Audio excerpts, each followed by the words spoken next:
Hi, this is Beth, and my message on Sunday is about embodying more fully and recognizing our light, even amidst the messiness that life has. So, life is messy. And I don't know about you, but sometimes I totally wish it was flawless and flowing all the time. But that's just not how life is. And I could get into resistance or a bad mood or all sorts of things.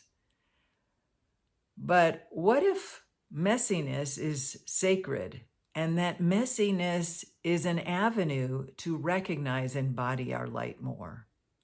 And because we are light, our divine nature is light, and light, the light within us, fuels healing and authenticity and our creativity and power and purpose and clarity.